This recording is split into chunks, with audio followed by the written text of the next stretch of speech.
Friends, ഇന്നുള്ളത് കണ്ണൂർ ജില്ലയിൽ കതിരൂരിൻ്റെയൊക്കെ അടുത്തുള്ള കാപ്പുമൽ എന്ന് പറഞ്ഞ സ്ഥലത്താണ് കേട്ടോ. അർജുനെ കാണാനാണ് ഇവിടെ വന്നത്. അർജുൻ്റെ കടയാണിത്. ആർ സി എം നിങ്ങളെല്ലാവരും കേട്ടിട്ടുണ്ടാവും അല്ലേ? നമ്മളൊരു സൂപ്പർ മാർക്കറ്റ് പോലെ ഒരുപാട് പ്രോഡക്റ്റ്സ് ഒക്കെ ഉള്ള ഒരു സ്റ്റോറാണിത് ആർ സി എമ്മിൻ്റെ. ഇതാണ് കേട്ടോ അർജുന്. ഇവരുടെ വീടും ആ ഷോപ്പിൽ നിന്ന് ഒരുപാട് ദൂരമൊന്നും ഇല്ല കേട്ടോ, അടുത്ത് തന്നെയാണ് വരുന്നത്. തൊട്ടടുത്തിരിക്കുന്ന ഇത് അർജുൻ്റെ അമ്മയാണ് കേട്ടോ. അമ്മയ്ക്ക് 2 മക്കളായിരുന്നു ഉണ്ടായിരുന്നത്. ഒരു മോൻ മരണപ്പെട്ടു പോയതാണ്. ഇപ്പോൾ അർജുൻ തന്നെയാണ് ഉള്ളത് കേട്ടോ. അപ്പോൾ ഇവിടുത്തെ പ്രോഡക്റ്റ്സൊക്കെ കണ്ടില്ലേ, ഒരുപാട് ഐറ്റംസ് ഉണ്ട്. അങ്ങനെ ആർ സി എമ്മിൻ്റെ പ്രോഡക്ട്സ് നമ്മുടെ നാട്ടിലൊക്കെ ആർ സി എമ്മിൻ്റെ സ്റ്റോർ പല സ്ഥലങ്ങളിലായിട്ട് നിങ്ങൾ കാണാറുണ്ടാവും അല്ലേ? അതുപോലെയുള്ള ഒരു സ്റ്റോറ് കാര്യങ്ങളാണ് ഈ ഷോപ്പ്. കൂടാതെ അർജുന് വേറെയും വരുമാന മാർഗ്ഗങ്ങൾ ഉണ്ട് കേട്ടോ. അതായത് അർജുൻ ഇൻഷുറൻസിൻ്റെ ഏജൻ്റാണ്. പിന്നെ ഇവർക്ക് നല്ല സ്ഥലങ്ങളും ഒക്കെ ഉണ്ട്, വലിയ വീട് കാര്യങ്ങളൊക്കെ ഉണ്ട്. വീടും ചുറ്റുപാടൊക്കെ തീർച്ചയായിട്ടും ഈ വീഡിയോയിൽ ഉൾക്കൊള്ളിക്കാട്ടോ. അച്ഛൻ കൃഷിപ്പണിയാണ്.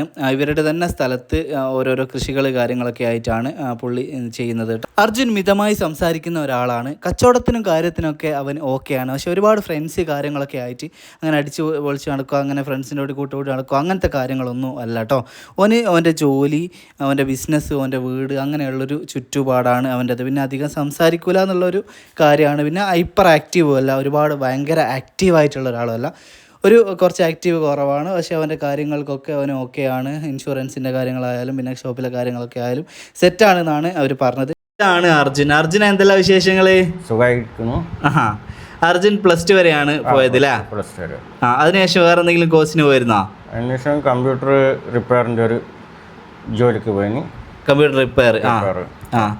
അതിനുശേഷം നമ്മൾ ആർ സി എമ്മിലേക്ക് വന്നല്ലേ? അതിനുശേഷം കമ്പ്യൂട്ടർ റിപ്പയറിന് ശേഷം വർക്ക്ഷോപ്പിലേക്ക് പോയി. അതിനുശേഷമാണ് ഇതിൻ്റെ ഈ ഒരു പ്ലാറ്റ്ഫോമിലേക്ക് വന്നത്, ആർ സി എമ്മിലേക്ക് വന്നത്.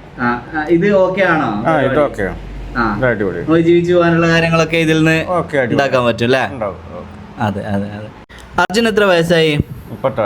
36 അല്ലേ? ഏപ്രിൽ 15 35 പൂർത്തിയായി. അതെ. അപ്പോൾ കല്യാണാലോചനകൾ ഒരുപാട് നമ്മൾ നോക്കിയില്ലേ? എല്ലാവർക്കും അധികം കൂടുതൽ ആൾക്കാർക്കും ഗവൺമെന്റ് ജോലി വേണമെന്നാ പറയുന്നത്. ഗവൺമെന്റ് ജോലി ഇപ്പോൾ എല്ലാവർക്കും ഗവൺമെന്റ് ജോലി ഉണ്ടാക്കാൻ പറ്റുമോ? അവനിപ്പോൾ എന്താ പറയണ്ടേ, 2 നില വീടുണ്ട്, സ്വന്തമായ ഷോപ്പുണ്ട്, ഇൻഷുറൻസിന്റെ ഒരു ഏജന്റും കൂടിയാണ്. വരുമാനത്തിനൊന്നും കുറവൊന്നുമില്ല, വരുമാനമെല്ലാം ഉണ്ട്. ജീവിക്കാനൊരു ബുദ്ധിമുട്ടും കാര്യമൊന്നുമില്ല. ഓനൊറ്റ മകനേ ഉള്ളൂ. പിന്നെ നമ്മൾ വാണി സമുദായത്തിൽപ്പെട്ട ആളാണ്, നായർ. വാണി സമുദായത്തിൽ.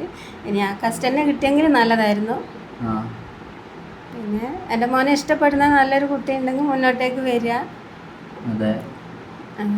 പിന്നെ ഡിമാൻഡ് 27, 28, 29 വയസ്സ് വരെയുള്ള ഒരു കുട്ടികളുണ്ടെങ്കിൽ മുന്നോട്ടേക്ക് വരിക. ഇൻഷുറൻസിന്റെ ഏജന്റ് എന്ന് പറയുമ്പോൾ ഏത് ഇൻഷുറൻസിൻ്റെയാ? ശ്രീറാം തലശ്ശേരിയുള്ള ലൈഫ് ഇൻഷുറൻസ് അല്ലേ? അപ്പോൾ അത് നമ്മൾ ഫീൽഡ് വർക്ക് പോകണോ? ഫീൽഡ് ചെല്ലുമ്പോൾ പോകണം. കോളും വരും അല്ലേ? അങ്ങനെ കോൾ കൊണ്ട് മതി. എല്ലാം ഡീറ്റെയിൽ എല്ലാം ഫോണിനകത്തിട്ട് തരും. അത് നമ്മൾ ഓഫീസിലേക്ക് അങ്ങ് അയച്ചു കൊടുക്കുക, അത്രേ വേണ്ടൂ.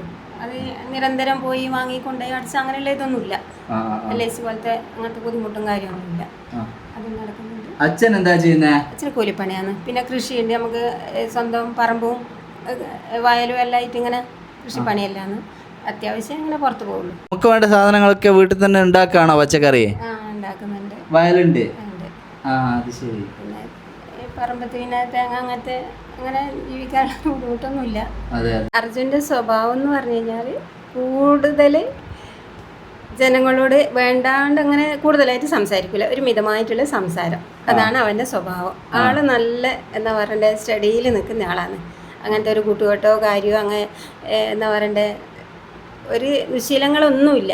കുടിയോ കളിയോ അങ്ങനത്തെ ഒരു മോശമായ സ്വഭാവമൊന്നുമില്ല. നല്ല ആളാണ്. ആയിട്ട് എന്താ പറയണ്ടേ ഷോപ്പ് ജോലി അങ്ങനെ ഒരു നല്ലൊരു വരുമാനം ഉണ്ടാക്കണം, നല്ലൊരു ജീവിതം വേണം. ഷോപ്പ് തുറക്കാതെ ഞായറാഴ്ച ലീവാണ്. അപ്പോൾ പറമ്പുണ്ട്, പറമ്പിലെല്ലാം എന്തെങ്കിലും നട്ടുനനച്ചുണ്ടാക്കും. അങ്ങനെ ഒരു നല്ലൊരു കുട്ടിയാണ്. പിന്നെ അത്യാവശ്യം ഇതുമുണ്ട്, ശ്രീറാമിൻ്റെ പോളിസിൻ്റെ അതുമുണ്ട്, ഏജൻ്റായിട്ട് വർക്ക് ചെയ്യുന്നുണ്ട്. പിന്നെ അവൻ്റെ താല്പര്യം എന്ന് പറഞ്ഞു കഴിഞ്ഞാൽ എനിക്ക് പറ്റിയൊരു നല്ലൊരു കുട്ടി, ഇതുപോലെ തന്നെ പിന്നെ ജോലി ഉണ്ടെങ്കിൽ നല്ലത്. അത് നിർബന്ധമില്ല, ജോലി ഉണ്ടെങ്കിൽ നല്ലത്, ഇല്ലെങ്കിൽ കുഴപ്പമൊന്നുമില്ല. പിന്നെ അതുപോലെ നല്ലൊരു സ്വഭാവമുള്ളൊരു കുട്ടി. ഞങ്ങൾ ജാതി എന്ന് പറഞ്ഞു കഴിഞ്ഞാൽ വാണി സമുദായത്തിൽപ്പെട്ടവരാണ്. അത് തന്നെ കിട്ടണം എന്നാണ് എൻ്റെ ആഗ്രഹം. അതില്ലെങ്കിലും കുഴപ്പമില്ല, നോക്കിയിട്ട് ചെയ്യാം. നമുക്ക് താല്പര്യമുള്ളവർ ഇങ്ങോട്ടേക്ക് വിളിക്കാം. നമുക്കിനി അർജുൻ്റെ വീട്ടിലേക്കൊന്ന് പോവാം. നമുക്ക് അർജുൻ്റെ വീട്ടിൽ പോവാം. അപ്പോൾ ഇവർ വണ്ടിയില്ല ഇവരെ അടുത്ത്. അപ്പോൾ ഞാൻ അർജുനെയും കൊണ്ട് വീട്ടിലൊന്ന് പോയിട്ട് നിങ്ങൾക്ക് വീട് പരിസരമൊക്കെ ഒന്ന് കാണിച്ചു തരാം. അച്ഛൻ അവിടെ വീട്ടിലുണ്ടോ? വീട്ടിലുണ്ട് അല്ലേ? അച്ഛൻ അവിടെ കൃഷി കാര്യങ്ങളൊക്കെ ആയിട്ട് ഇപ്പോൾ ഗവൺമെൻറ് ജോലി എന്ന് പറഞ്ഞിട്ട് ഗവൺമെൻറ് ജോലി മാത്രം നോക്കുന്ന കുട്ടികളാണ് എന്ന് ആണ് അമ്മേൻ്റെ ഒരു സ്റ്റാൻഡ് എന്ന് പറയുന്നത്. നമ്മൾ ഒരുപാട് ആലോചന നോക്കിയിട്ടൊക്കെ അപ്പോൾ എല്ലാവരും പറയും ഗവൺമെൻറ് ജോലിയാണ് അവർക്ക് ഇഷ്ടം. അങ്ങനെയാണ് ഇത്രയും നീണ്ടു പോയത് തന്നെ. ഫിനാൻഷ്യലി ഇവർക്ക് യാതൊരു ബുദ്ധിമുട്ടും ഇല്ല എന്നാണ് അമ്മ പറഞ്ഞത്. അതായത് വീടായാലും ശരി, പറമ്പ് കാര്യങ്ങൾ, തേങ്ങ അതേപോലെ കൃഷി കാര്യങ്ങളൊക്കെ ഉണ്ട്. പിന്നെ ഇവിടുത്തെ ഈ സ്ഥാപനവും നല്ല രീതിയിൽ അങ്ങനെ പോകുന്നുണ്ട്. സ്വന്തമായിട്ട് തന്നെയാണ്. ഞാനിപ്പോൾ വെറുതെ വന്നേ ഉള്ളൂ. ഇവൻ തന്നെയാണ് എല്ലാം സ്വന്തമായിട്ട് നടത്തുന്നത് തന്നെയാണ്. പിന്നെ യൂട്യൂബിൽ ഇങ്ങനെ ഒരു ചാനൽ കണ്ടപ്പോൾ നല്ലൊരു സന്തോഷം തോന്നി. കാരണം ഒരുപാട് അമ്മമാർ ഇങ്ങനെ സങ്കടപ്പെടുന്നുണ്ട്. ആൺകുട്ടികളായാലും പെൺകുട്ടികളായാലും കല്യാണം കഴിയാണ്ട് ഇങ്ങനെ അവരെക്കാട്ടും സങ്കടം അമ്മമാർക്ക് തന്നെയാണ്. അവരെ കല്യാണം എങ്ങനെയെങ്കിലും കഴിച്ചു കൊടുക്കണം എന്നുള്ളൊരു ഇതിൽ നമുക്കിങ്ങനെ കല്യാണം നടക്കാണ്ടിരിക്കുമ്പോൾ ഒരുപാട് സങ്കടപ്പെടുന്നത്. അപ്പോൾ ഈ ചാനൽ കണ്ടപ്പോൾ ഒരുപാട് കുട്ടികളെ കല്യാണം കഴിഞ്ഞിട്ട് കാണുന്നുണ്ട്. അപ്പോൾ അങ്ങനെയാണ് ഞാൻ ഇവരെ വിളിച്ചത്. അപ്പോൾ ഈ കാണുന്നതാണ് അർജുൻ്റെ വീട് കേട്ടോ. അപ്പോൾ വീട്ടിലേക്കുള്ള വഴിയാണിത്. ഈ സൈഡിൽ കാണുന്നതൊക്കെ ഇവരുടെ തന്നെ സ്ഥലമാണ്. സ്ഥലത്ത് ഒരുപാട് കൃഷികൾ കാര്യങ്ങളൊക്കെ ഉണ്ട്. അത്യാവശ്യം നല്ല സ്ഥലങ്ങളൊക്കെ ഉണ്ട് കേട്ടോ. ഇവരുടെ ഫാമിലി എന്ന് പറഞ്ഞാൽ ഈ നാട്ടിൽ അറിയപ്പെടുന്ന ഫാമിലിയാണ്. അറിയപ്പെടുന്ന എല്ലാവരും നല്ല തറവാടും കാര്യങ്ങളും ഒക്കെ ഉള്ള അത്യാവശ്യം സാമ്പത്തികമായിട്ട് ബുദ്ധിമുട്ടൊന്നും ഇല്ലാത്ത ഫാമിലി തന്നെയാണ് കേട്ടോ. നമ്മുടെ ഈ ചാനലിൽ അത്യാവശ്യമായിട്ടുള്ള വിവരങ്ങളൊക്കെ അവരുടെ വീടായാലും ചുറ്റുപാടായാലും ഒക്കെ നിങ്ങൾക്ക് ഒന്ന് പറഞ്ഞു തരിക എന്നുള്ളൊരു ഉദ്ദേശമാണ്. ബാക്കി കൂടുതൽ അറിയേണ്ടവർ തീർച്ചയായിട്ടും അന്വേഷിക്കണം. ഇത് അർജുൻ്റെ അച്ഛനാണ് കേട്ടോ ആയിരിക്കുന്നത്. അച്ഛൻ കർഷകനാണ്, അമ്മ പറഞ്ഞല്ലോ കാര്യങ്ങളൊക്കെ. അപ്പോൾ തീർച്ചയായിട്ടും നിങ്ങൾ മുമ്പോട്ട് വരണം. അർജുനെ മനസ്സിലാക്കിയിട്ട് മുമ്പോട്ട് വരിക. എന്തറിയണമെങ്കിലും ഇതിൽ നമ്പർ കാര്യങ്ങളൊക്കെ കൊടുക്കുന്നുണ്ട്. അതിൽ വിളിച്ച് കാര്യങ്ങളൊക്കെ അന്വേഷിച്ച് ബോധ്യപ്പെട്ടിട്ട് നിങ്ങൾ മുമ്പോട്ട് വരണം കേട്ടോ. വിവാഹ പരസ്യങ്ങൾ കൊടുക്കാനുള്ള ഒരു പ്ലാറ്റ്ഫോം മാത്രമാണിത്. കല്യാണത്തിന് ശേഷമുള്ള ഒരു കാര്യത്തിനും ഞങ്ങൾക്ക് യാതൊരുവിധ ഉത്തരവാദിത്വം ഉണ്ടായിരിക്കുന്നതല്ല. മാക്സിമം അന്വേഷിച്ച് ചെയ്യുക. ഇതുപോലൊരു വിവാഹ പരസ്യങ്ങൾ നിങ്ങൾക്ക് കൊടുക്കാൻ താല്പര്യമുണ്ടെങ്കിൽ ഞങ്ങളുടെ നമ്പർ ഡിസ്ക്രിപ്ഷനിലുണ്ടാവും, അതിൽ വിളിക്കുക.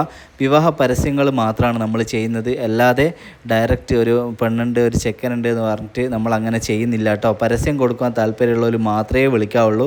അല്ലാതെ നിങ്ങൾ എന്നെ വിളിച്ചുകൊണ്ട് യാതൊരു കാര്യമില്ല. നമ്മൾ ഈ ഒരു കാര്യം മാത്രമേ ഈ രീതിയിൽ പരസ്യം ചെയ്തിട്ട് മാത്രമേ കല്യാണങ്ങൾ നടത്തുന്നുള്ളൂ. അർജുൻ്റെ കല്യാണം എത്രയും പെട്ടെന്ന് നടക്കട്ടെ. നല്ല ഒരു വധു അവനെ തേടി വരട്ടെ.